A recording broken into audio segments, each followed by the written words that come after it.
Well, folks, I just found out that some more of our kids that haven't been down for a while are coming down to visit, and although my bean and ham soup is ready for the Amish to come in and eat at noon, they're helping Cowboy in the shop. I'm going to go ahead and mix up a batch of my bread that I normally do, and I've got a cup of warm water right here, and I just thought I'd let you watch while I do that.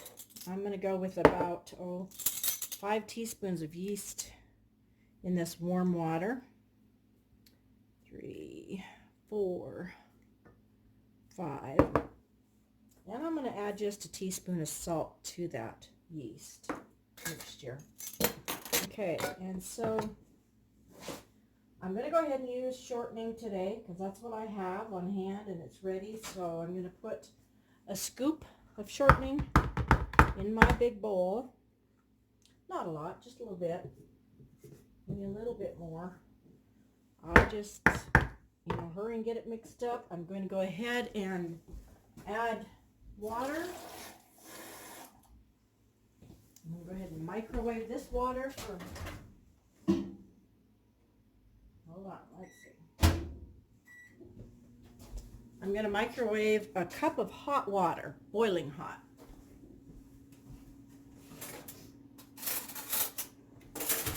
And while this yeast activates, I'm just going to stir that sugar in a little bit so it distributes around in the water a little bit more. And it shouldn't take long, and this yeast will start to activate and grow. So, got that. We need some salt, and it's here already. You can still see everything all right. This is just a recipe I've had in my head for years and years, so I've mixed it up a lot. It's not wrote down on a piece of paper or recipe card.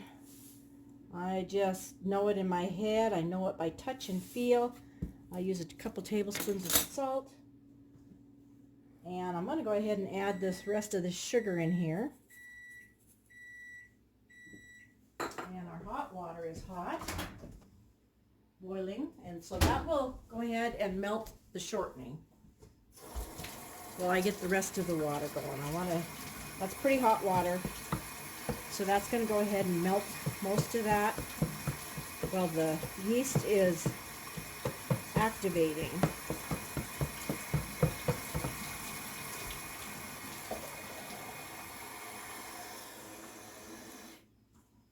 So in total amounts of water, so we're using like 5 teaspoons of yeast, 2 tablespoons of salt, and we're activating that. I put a scoop of shortening, not a full, like maybe 1/4 to 1/2 cup of shortening. I put about 1/4 of a cup to 1/2 of sugar in here, and I put a cup of boiling water in here to melt the shortening, which you can see it's melting really nice. And I've also taken another 2.5 cups of really hot water, and I'm going to just zap it a little bit longer. My water right from my well is, I can usually get pretty hot, but I'm just going to give it just a little extra, like 30 seconds. So I know it's good and hot. And that's still while the yeast is activating, which you can see it definitely is starting to activate. This recipe goes with 2 eggs, farm fresh eggs. And I can't really tell you how much flour it'll be. I always just dump some in. I start with that. I mix, I knead with my hands. I can tell by how sticky it is, how dry it is. So you just kind of have to follow along. Okay, now that my shortening has melted, I'm going to go ahead and put that in there. And see, our shortening is pretty much all melted. And the sugar is dissolved. The salt was in there. You don't ever want to forget salt.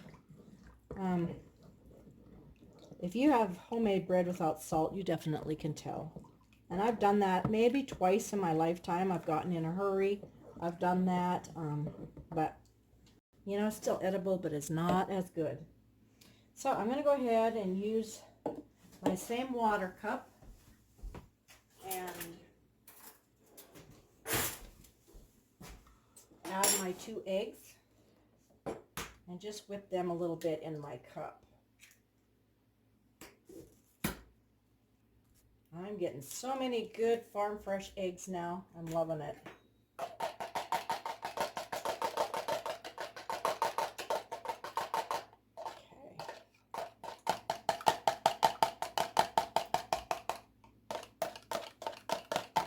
So our yeast is almost ready.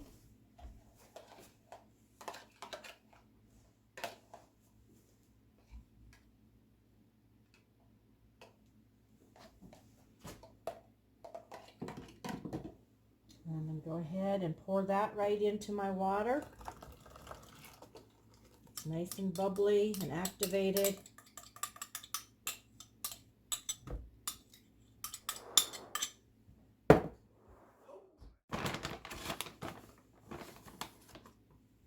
So I'm going to put in about 3 cups right now and stir in my eggs. Right there. A little bit more.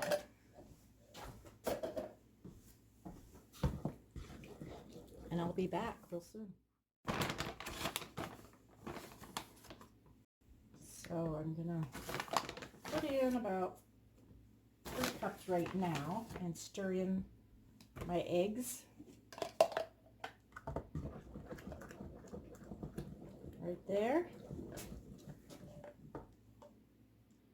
A little bit more.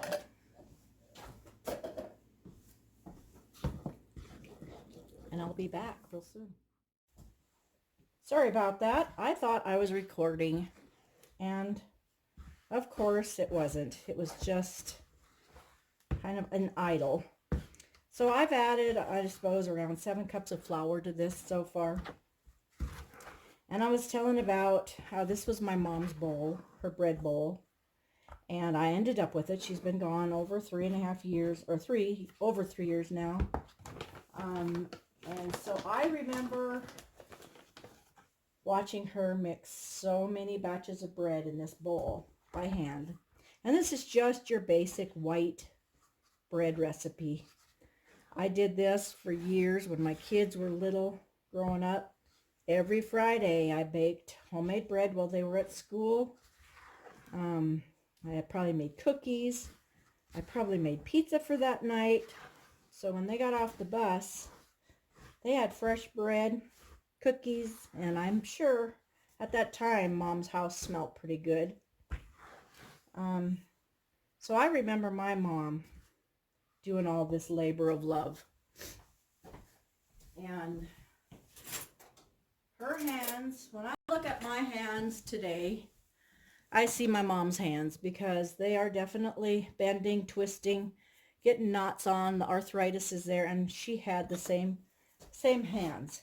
So when I look at my hands now, I can see my mom's hands. And I know now, after I get the arthritis, I know how hard it is, or it was, for her to mix up this batch of bread by hand. Because it really works on your hands. And, you know, when you're kneading it, it's kind of hard on it. But it's homemade bread, and there's nothing like it. And yes, I can do a smaller batch in my mixer, and I do. But I just got a call today. And of course, you know, I'm cooking this up, or not this particularly, but I did a kettle of bean and ham soup for the Amish that are going to be here. And while they were out there, I got a phone call from some more of our kids, and a couple, and they're coming down to visit.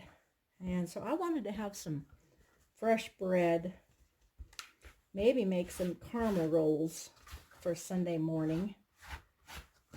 And I thought I would just let you watch how I mix up a quick batch of bread to raise while I'm busy in the kitchen.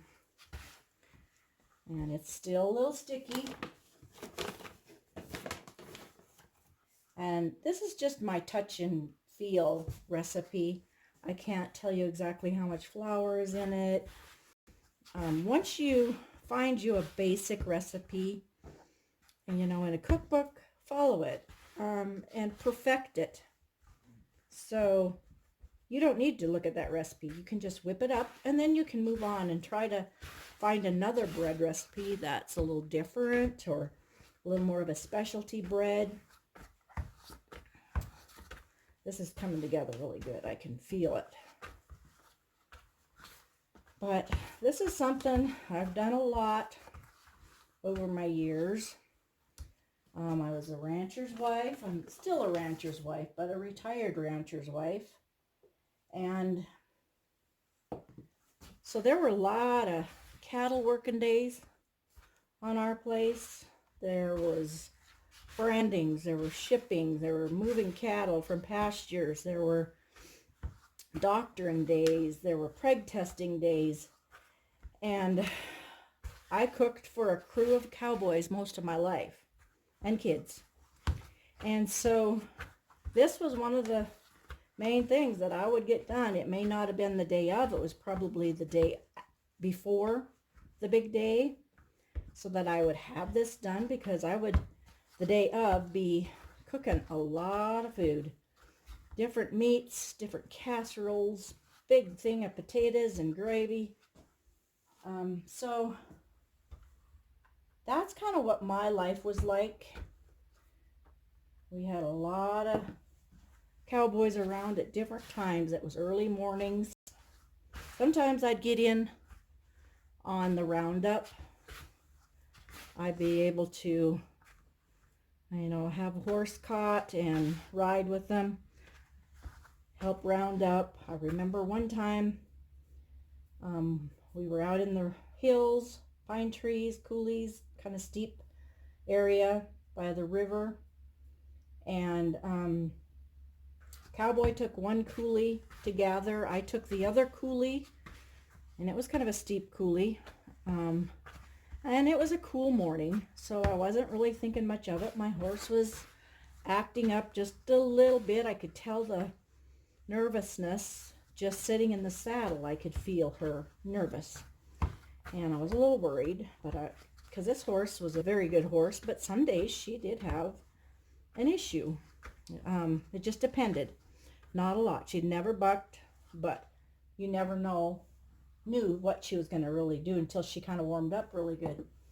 And so I always took her slow, but this one time I remember I had quite a bunch of cattle in front of me, 20 to 30, going down the coulee, the draw. Going to meet Cowboy at the end of the draw with his little bunch, or probably a big bunch. And I could feel her, my horse. And lo and behold, behind me, up over the ridge from the coulee where Cowboy was, came a big herd of elk. And that is why my horse, she could sense and hear that big herd of elk coming. So after we realized what was, and I kind of caught her up, everything was good. Everything was good. But a lot of memory days. Our kids did a lot of riding, working cows. So this right here is what I did a lot of in my day. And you know what, folks? I think this is just about mixed together enough. You can see it's still a little sticky, but it's not dry. It's nice and warm, the dough. And what I usually do from here is I'll take a little shortening and I'll rub it around the bowl a little bit. And I might need just a little bit longer. Pull this off my fingers. If you've never tried mixing up a batch of bread, don't be intimidated by it. It's not hard. It's just something that if you don't succeed the first time, don't quit trying. Keep trying.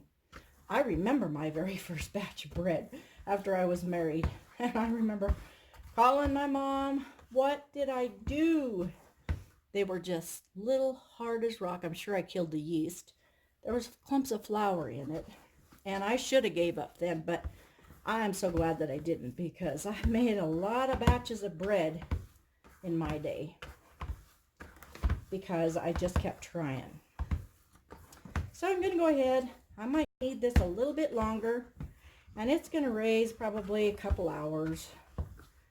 And then I'm going to go ahead and put it on some pans, and if I don't forget, I'll try to come back and take a picture of that video for you. So there you go, folks. Thanks for joining me.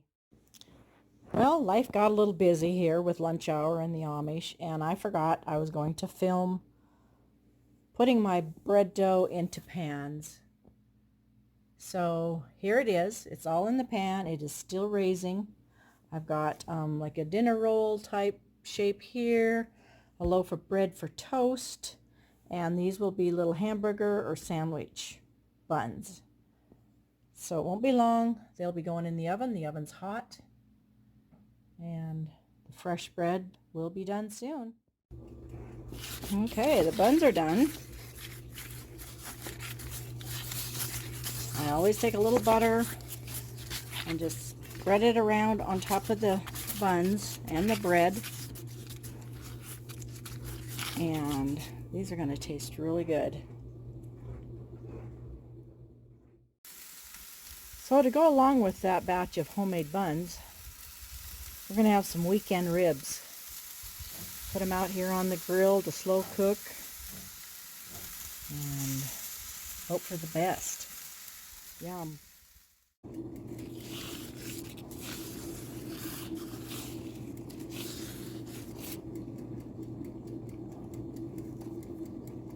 Toast for breakfast. I found a jar of refrigerator pickles in my root cellar, and they're so cold and so good. I got peppers, onions. That'll go good with the spare ribs. Another thing I found are some potatoes from our root cellar and our corn that we froze from our garden this summer. It's going to be a good meal. Homemade bread and ribs. These ribs are really looking good. I've mixed up a little brown sugar, garlic salt, Worcestershire sauce, a little powdered mustard. What else did I put in there? A little bit of cayenne, not much. And I did a rub on them. Boy, those look good. They smell wonderful.